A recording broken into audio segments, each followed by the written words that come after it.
everyone, it's Evangeline here at etrailer, and today we'll be taking a look at our Rhino-Rack Roof Rack System right here on our 2016 Chevrolet Traverse.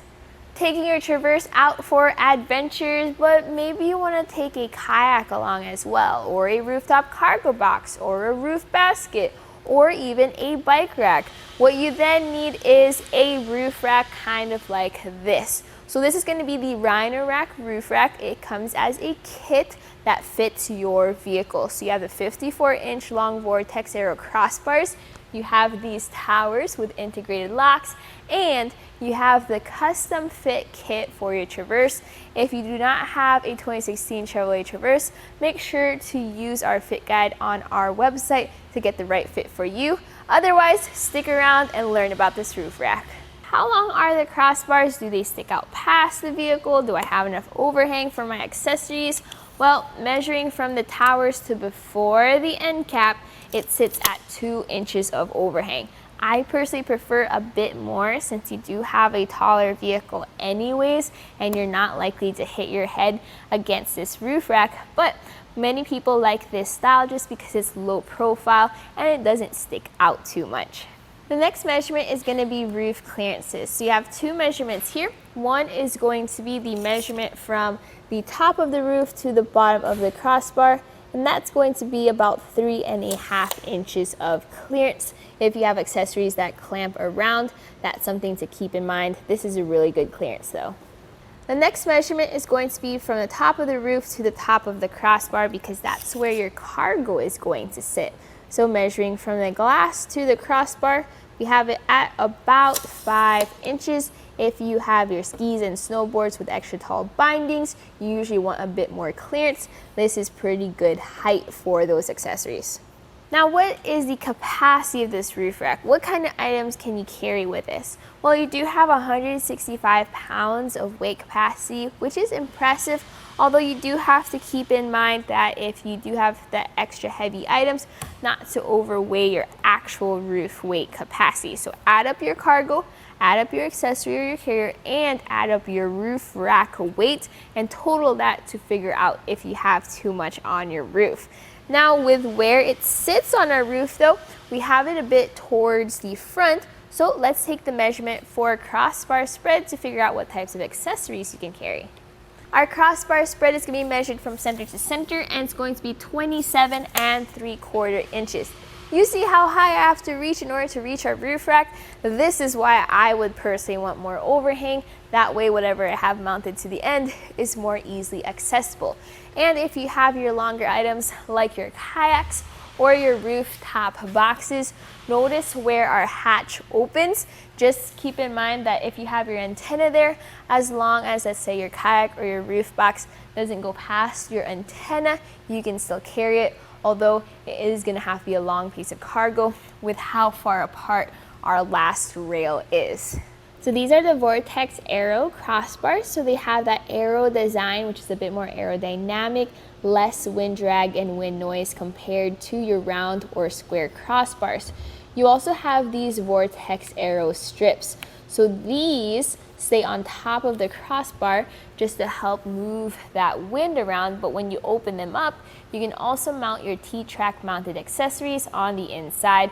The downside though is you are going to have to cut those strips to fit around your accessory.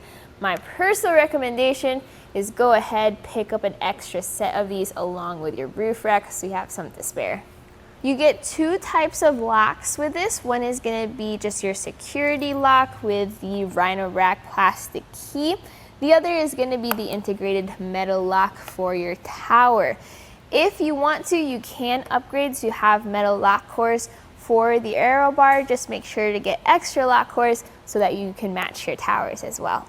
So you do have custom fit pads as well as hooks that fit right into your door.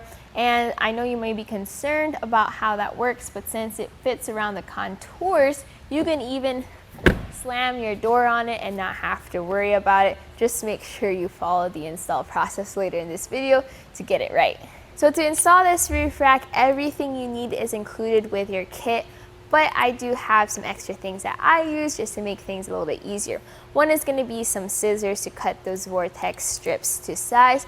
Another is going to be your tape measure to make sure that your bars and your towers are in the right place.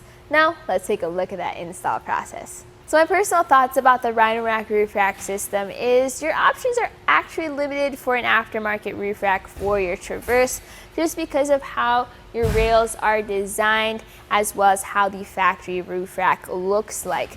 Now, compared to the factory roof rack, I definitely recommend this because you have a lot more height, a lot more clearance with those accessories, especially those that have extra large clamps.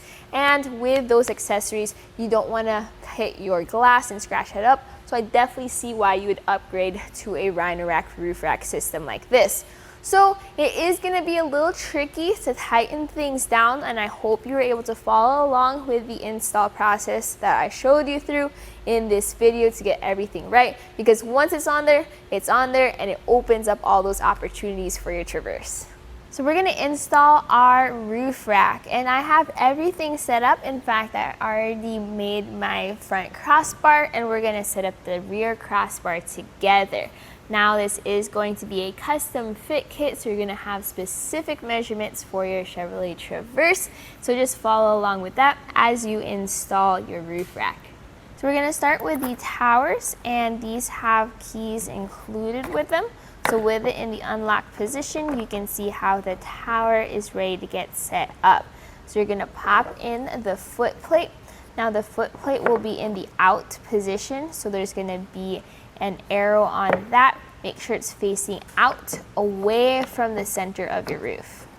And now you're going to get your foot pads on there. So your foot pads are going to have different numbers, 503 and 504. So the 504 will be going on your right, 503 will be going on your left. So what I recommend doing is just turning your crossbar over. I like to have it where the label is facing front, and then I know which one's right or passenger side and which one's left or driver's side, and then I just set up the towers on that side. So the pads will also have arrows on them, and you want them facing in, so it's going to be the opposite of where your plate is going to sit.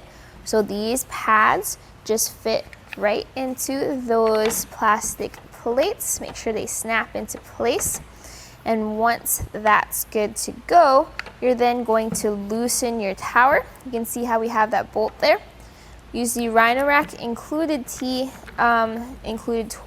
just to loosen that a little bit. Then you're going to slide your tower right through your crossbar.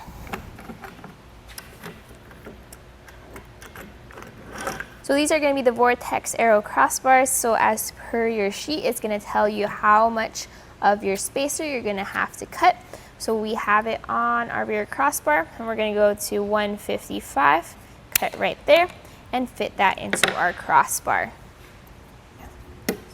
So this should just pop into the bottom of our crossbar, and from there we can slide our tower up against it and then tighten it down at its set position. And then before you set up your crossbars, make sure you have your measurements already figured out. You do have stickers on there, so I already put the stickers for the front and the rear crossbar positions. Now we just need to put the crossbars on top. So then just very gently set them onto your roof, making sure to line up with your arrows and that everything is nice and even. Once your roof rack is in place, you're then ready to install your clamps. So you're going to have that bolt on there. You may need to take it out as you get your clamp in place, and then thread that bolt right back onto that swivel nut in the back. So tighten your bolts down with the included Rhino-Rack tool. One thing to note is I do recommend tightening them down evenly, like do half of this on one side, do the other side, go back and forth, and then you're gonna have a torque wrench. So this has a tension here. If you're tightening it down and then you feel like the lever is flattening out, that's how you know you have enough tension and torque. With all four towers tightened down, your final step is to put the doors on there, lock it into place, and then you also have the end caps for your towers, and those just pop onto the end. and then you're going to use a tool to tighten that down too. And that was a look right here at our Rhino-Rack Roof Rack System with the 54-inch long Vortex Aero Crossbars, the 2500 series legs, and the custom fit kit for your 2016 Chevrolet Traverse.